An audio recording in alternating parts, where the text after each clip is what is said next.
Amém. Você pode abrir sua Bíblia no Evangelho de João, capítulo 6.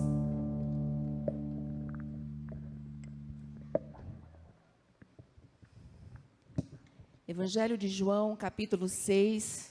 Nós vamos ler do versículo 1 até o versículo 15, lições de um milagre.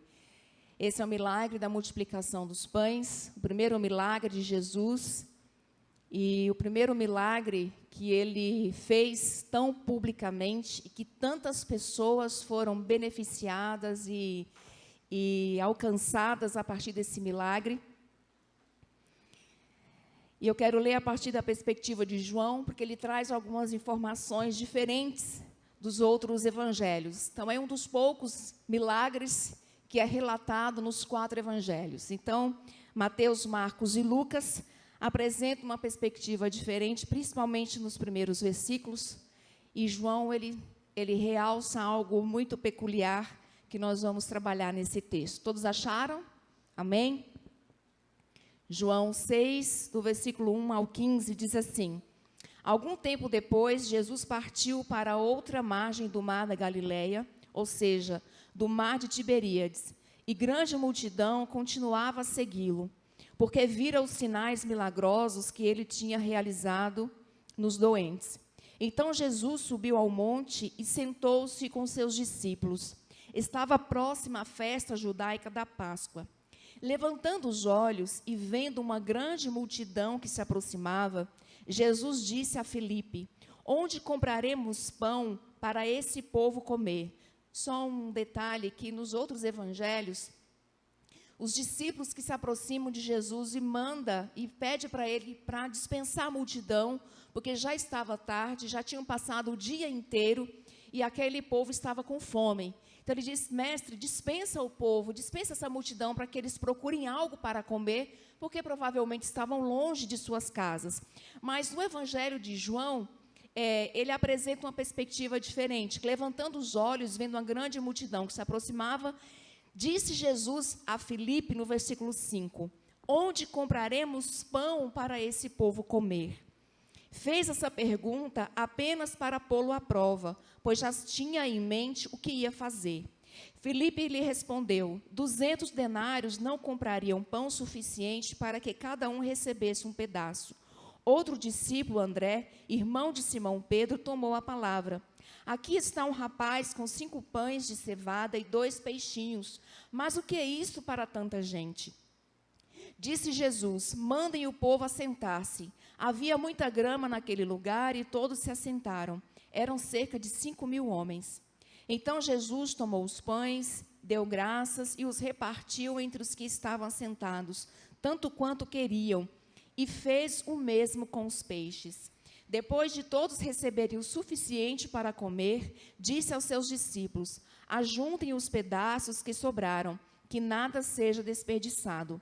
Então eles ajuntaram e encheram 12 cestos com os pedaços dos 5 pães de cevada, deixados com aqueles que tinham comido. Depois de ver o sinal milagroso que Jesus tinha realizado, o povo começou a dizer: sem dúvida, este é o profeta que devia vir ao mundo. Sabendo Jesus que pretendiam proclamá-lo rei à força, retirou-se novamente sozinho para o monte. Um texto conhecido da maioria de todos nós, a primeira multiplicação dos pães, porque, mais uma vez, os pães foram multiplicados em outro momento. E esse texto, ele apresenta algumas lições muito claras que está nos 4 evangelhos, mas eu gostaria de trazer alguma perspectiva de lições também desse texto, porque a palavra de Deus, ela é viva, ela é eficaz, e a cada vez que nós lemos, pode ser a 100ª vez, a 50ª vez, a palavra de Deus sempre tem algo novo para as nossas vidas, amém?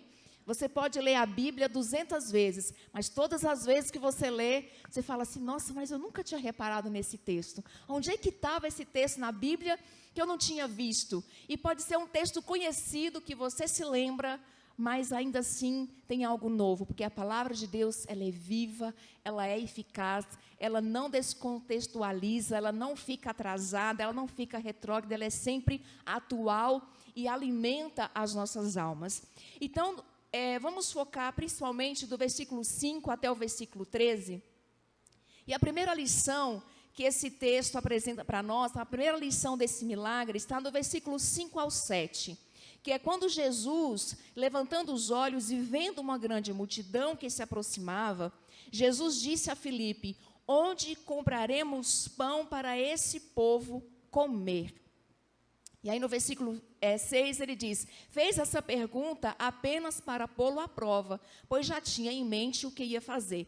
A primeira lição desse milagre é que o teste é para aperfeiçoar a nossa fé. Jesus já tinha em mente o que ia fazer, ele já tinha calculado tudo como aconteceria, mas ele queria colocar Filipe à prova. E por que Filipe? Porque os textos anteriores falam que eles estavam próximos de Betsaida, e Filipe, lá em João, no capítulo 1, versículo 44, vai dizer que Filipe era de Betsaida. Então ele era daquela cidade, ele conhecia aquela região. É mais ou menos como se nós estivéssemos viajando por algum trajeto e chegássemos, quem sabe, perto de, sei lá, como que é a cidade da Sol lá, que eu esqueci o nome? Passos. E aí fala: Sol, qual é a melhor padaria dessa cidade? Teria 10, 15 pessoas. Mas por que perguntar para ela? Porque ela era daquela região, saberia o melhor mercado, os melhores preços, a melhor hora. Então, Jesus pergunta para ele, porque ele era daquela cidade. E ele conhecia, talvez, essa facilidade para comprar pão. Mas também a resposta de Filipe é interessante. Porque logo ele faz um panorama daquele povo e dá uma resposta interessante. Isso mostra, talvez, que ele era bom de cálculo. Porque ele fala assim: olha, mestre, talvez 200 denários não comprariam pão suficiente. Só que essa pergunta de Jesus é no âmbito espiritual e sobrenatural, mas ele está pensando do ponto de vista de mercado e no plano natural. E Jesus trabalha nas nossas vidas para nos tirar desse plano natural, para nos tirar daquilo que é visível, daquilo que é muito óbvio. O Senhor quer nos dar uma visão muito além, muito sobrenatural. Ele quer provar a nossa fé, porque todo cristão precisa ter a sua fé provada.